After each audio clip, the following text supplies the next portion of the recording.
23મો પ્રશ્ન છે, દ્રોણસિંહ પછી સૌરાષ્ટ્રના પૂર્વ ભાગમાં આવેલ વલભી રાજ્યની સત્તા કોને મળી? તેને કેટલા વર્ષ રાજ્ય કર્યું? સૌરાષ્ટ્રના પૂર્વ ભાગમાં આવેલ વલભી રાજ્યની સત્તા દ્રોણસિંહના ઉત્તરાધિકારી તરીકે તેના નાના ભાઈ અનુજ ધ્રુવસેન પહેલાને મળી હતી.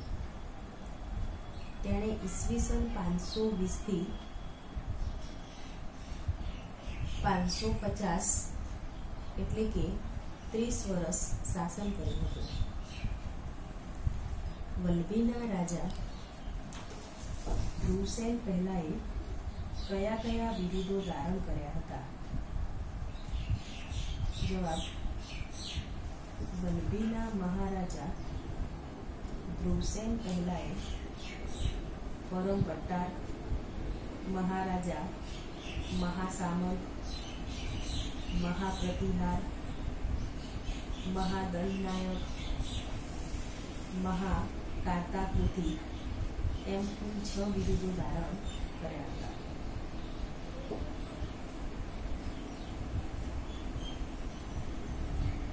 ઈસુની 6મી સદીના આરંભે હિંદ ઉપર કોના આક્રમણો શરૂ થઈ ગયા હતા?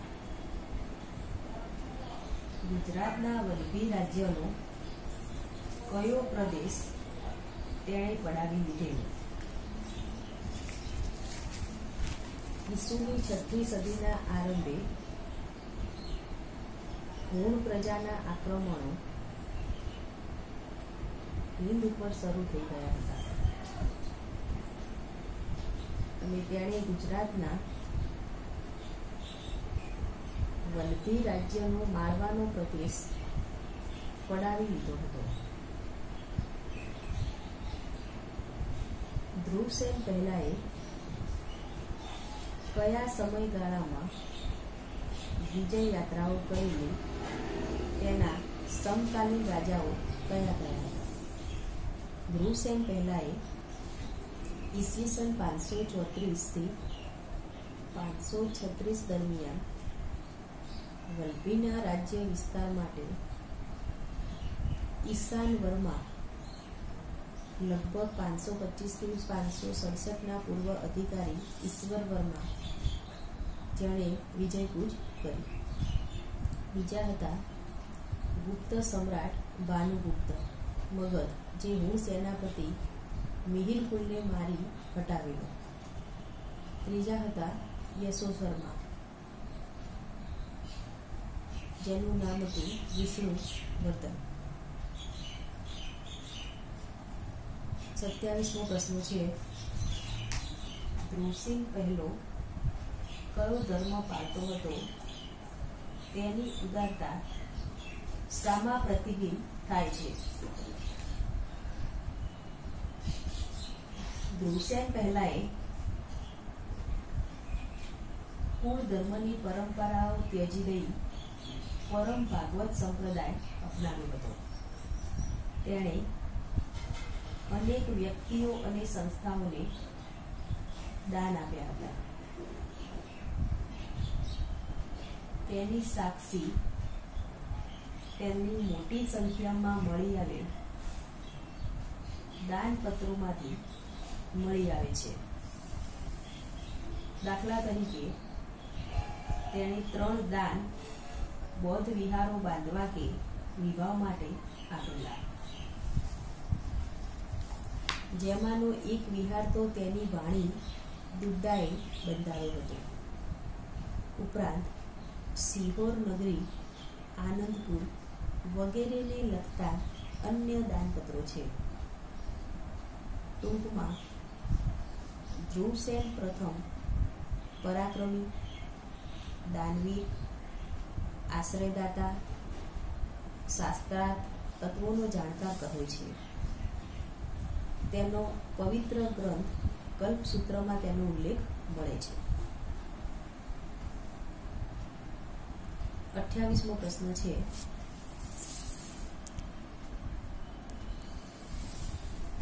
રાજા ધ્રુવસેન પહેલાને જૈનોના પવિત્ર ધર્મગ્રંથ કલ્પસૂત્રને જાહેરમાં વાંચવાની સાથી જરૂર પડી.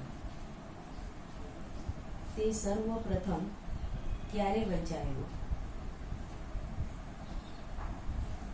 મૈત્રક રાજા ધ્રુવસેન પહેલાને જૈનોનું પવિત્ર ગ્રંથ કલ્પસૂત્રને જાહેરમાં વાંચવાની જરૂરિયાત એટલા માટે ઊભી થઈ કે તેમના એકના એક પુત્રનું અકાળે મૃત્યુ થયું હતું. તેથી રાજા માનસિક રીતે ખૂબ જ અસ્વસ્થ તથા દુઃખી થઈ ગયા હતા. તેથી તેમને માનસિક શાંતિ અને સ્વસ્થતા મળે તે ઉદ્દેશથી ઈસવીસન 980માં વડનગરમાં જાહેરમાં કલ્પસૂત્રનું પ્રથમવાર વાંચન કરાયું હતું. પ્રભુ મહાવીર સ્વામીના નિર્વાણના પ્રથમ વર્ષે પ્રથમવાર આ ઘટના બનવા પામી હતી.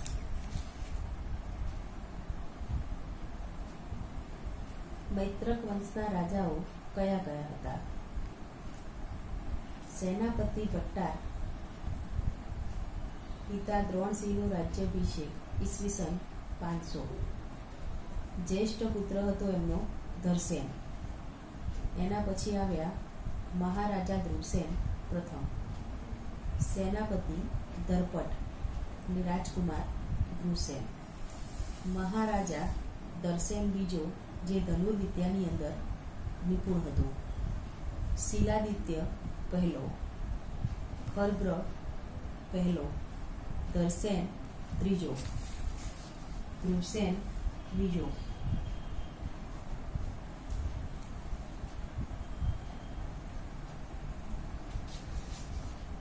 મહારાજા શિલાદિત્ય ત્રીજો, શિલાદિત્ય ચોથો, મહારાજા ધીરાજ શિલાદિત્ય પાંચમો,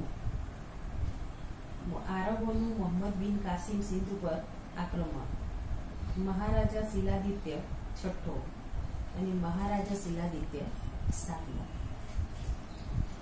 30મો પ્રશ્ન છે, મહારાજા શિલાદિત્ય પહેલા કોના પુત્ર હતા? મહારાજા શિલાદિત્ય પહેલા ધરસેન બીજાના પુત્ર હતા અને તે ઈસવીસન 595માં પિતાના મૃત્યુ પછી વલ્લભીની ગાદીએ આવેલા અને 18 વર્ષ સુધી તેમણે શાસન કરેલું.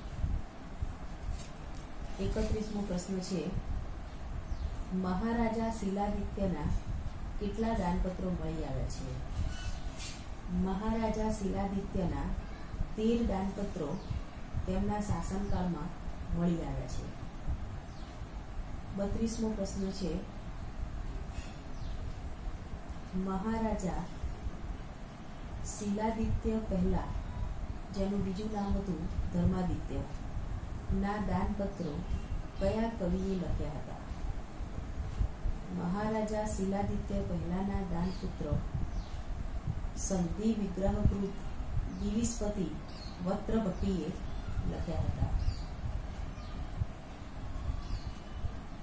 વલ્લભીના રાજા બનતા પહેલા શિલાદિત્ય પહેલો કયા પ્રદેશનો સૂબો હતો?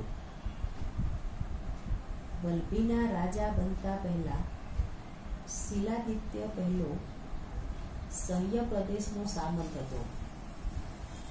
દક્ષિણ પ્રદેશ જીતવામાં ખૂબ આગળ પડતો તેણે ભાગ ભજવ્યો હતો એવું એનું આંબળસ દાનપત્ર જણાવે છે.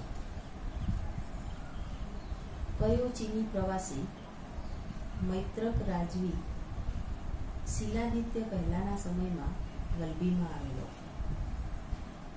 યુએન સાંગ નામનો ચીની યાત્રી મૈત્રક રાજવી શિલાદિત્ય પહેલાના સમયમાં વલ્લભીમાં આવ્યો અને તેણે રાજાની મુલાકાત લગભગ 640માં લીધેલી. યુએન ચાંગના મંતવ્ય અનુસાર શિલાદિત્ય પહેલાએ કેટલા વર્ષ સુધી શાસન કર્યું? યુએન ચાંગના મંતવ્ય અનુસાર શિલાદિત્ય પહેલાએ 20 વર્ષ સુધી વલ્લભીના રાજ્ય પર શાસન કર્યું. વલ્લભી રાજ્યનો શિલાદિત્ય પહેલાના શાસન દરમિયાન કયા રાજ્ય સાથે ગાઢ સંબંધ હતો? વલ્લભી રાજ્યનો માળવાના રાજ્ય સાથે શિલાદિત્ય પહેલાના શાસનકાળ દરમિયાન ગાઢ સંબંધ હતો, પરંતુ મૈત્રકોએ માળવા જીતી લીધું હતું. એ હકીકતનો પુરાવો ઈસવીસન 616માં શિલાદિત્ય પ્રથમના ઉત્તરાધિકારી ખરગ્રહે ઉજ્જૈનમાં લશ્કરી છાવણી નાખી હતી. તે પરથી પ્રાપ્ત થાય છે. વળી કેટલાક વર્ષો પછી મૈત્રક રાજવી દ્રુસેન બીજાએ તો માળવાના 2 ગામો દાનમાં પણ આપ્યા હતા. 37મો પ્રશ્ન છે, શિલાદિત્ય પહેલાનો માળવાનો સમકાલીન રાજવી કોણ હતો? શિલાદિત્ય પહેલાનો માળવાનો સમકાલીન રાજવી મહાસેન ગુપ્ત નામનો શક્તિશાળી શાસક હતો.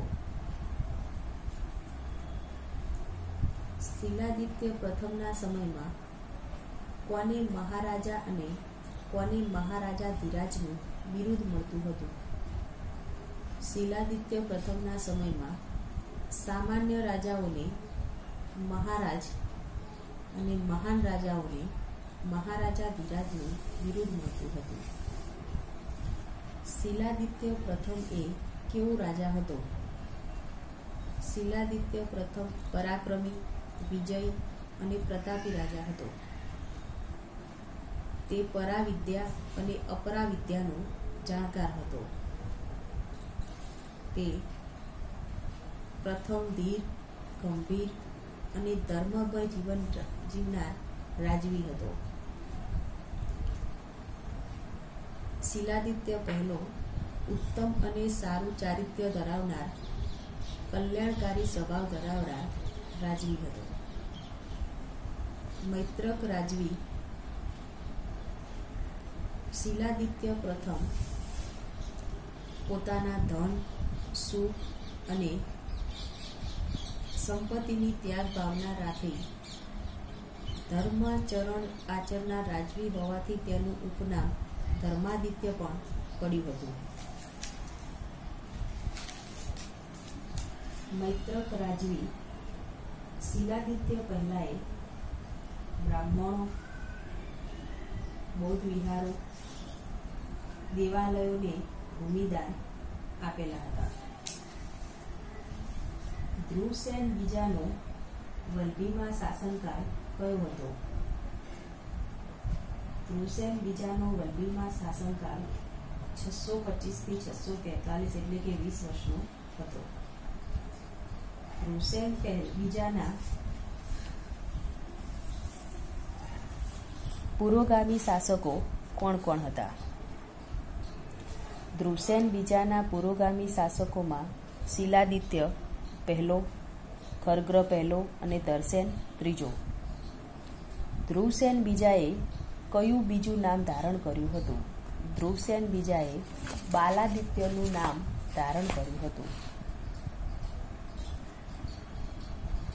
ધ્રુવસેન બીજાના દાનપત્રો લખનાર કવિ લેખકો કોણ હતા? ધ્રુવસેન બીજાના દાનપત્રો લખનાર કવિ લેખકોમાં દિવીરપતિ વત્રપટી હતા અને તેના પછી આવનાર તેના પુત્ર દિવીરપતિ સ્કંદભટ્ટ બીજા હતા.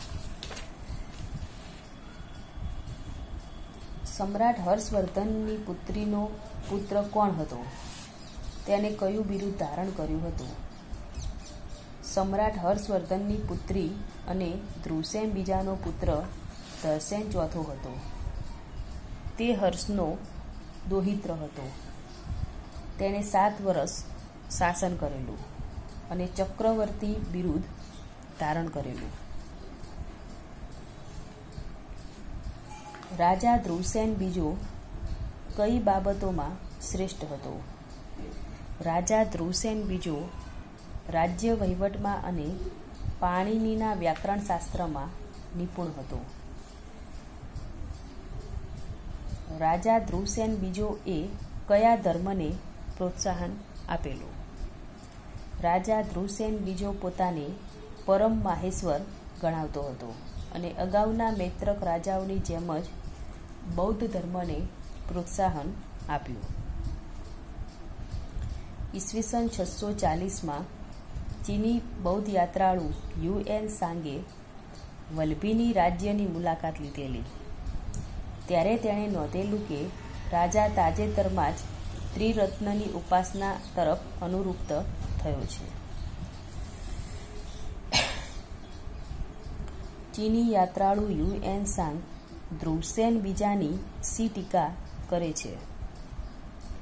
ચીની યાત્રાળુ યુએન સાંગ ધ્રુવસેન બીજાની ટીકા કરતા કહે છે કે આ રાજા મોજીલો છે, ઉતાવળી વૃત્તિનો છે અને તેનું જ્ઞાન તથા રાજનીતિ બેઉ છીછરા છે. ચીની યાત્રાળુ યુએન સાંગ ધ્રુવસેન બીજાની સી પ્રશંસા કરે છે. ચીની યાત્રાળુ યુએન સાંગના મતે ધ્રુવસેન બીજો દર વર્ષે બહુ મોટી ધર્મ પરિષદ બોલાવતો. 7 દિવસ સુધી અતિ કિંમતી રત્નો તથા ઉત્તમ ભોજન સૌને તે આપતો. બૌદ્ધ ભિક્ષુઓને 3 ચીવર અને ઔષધિ આપતો. સદાચારને સન્માન, સજ્જનોને આદર, બહુશ્રુત વિદ્વાનજનોને માન તેમજ પરદેશથી આવતા બૌદ્ધ ભિક્ષુઓને આદર આપતો. સમ્રાટ હર્ષવર્ધને ગંગા યમુનાના પ્રયાગ ઉપર બોલાવેલી 6ઠ્ઠી પંચવાર્ષિક ધર્મ પરિષદમાં કયું સ્થાન આપેલું? સમ્રાટ હર્ષવર્ધને ગંગા યમુનાના સંગમ પ્રયાગ ખાતે બોલાવેલી 6ઠ્ઠી ધર્મ પરિષદમાં પોતાના જમાઈ અને વલ્લભીપતિ ધ્રુવસેન બીજાને અગ્રીમ સ્થાન આપવામાં આવેલું. ધ્રુવસેનનો તંબુ સંગમની પશ્ચિમે રાખવામાં આવેલો. હાથી ઉપર સવારી કરીને પરિષદમાં હાજરી આપવા તે જતો હતો. વલ્લભીપતિ ધ્રુવસેન બીજાના કેટલા દાનપત્રો મળ્યા છે? વલ્લભીપતિ ધ્રુવસેન બીજાના કુલ 8 તામ્રપત્રો મળ્યા છે. 5 દાનપત્ર બ્રાહ્મણોને, 2 દાન વલ્લભીના બૌદ્ધ વિહારોને, 1 દાન સૌરાષ્ટ્રમાં આવેલ દેવી મંદિરને આપેલું. મૂળ દ્રોણસિંહે આપેલું, પરંતુ તે લુપ્ત થઈ જતા ધ્રુવસેન બીજાએ તાજું કરી આપેલું. વલ્લભીના રાજા ધ્રુવસેન બીજાએ કયા કયા ગુણોની પ્રશસ્તિકારોએ પ્રશંસા કરી છે? વલ્લભીના રાજા ધ્રુવસેન બીજાના અનેક ગુણો પ્રશસ્તિકારોએ ગાયા છે. ધ્રુવસેન સચ્ચરિત્ર, પુરુષાર્થ, પ્રજાનુરાગી, પરાક્રમી, ગર્વ વગરનો અને શાંત સ્વભાવનો હતો.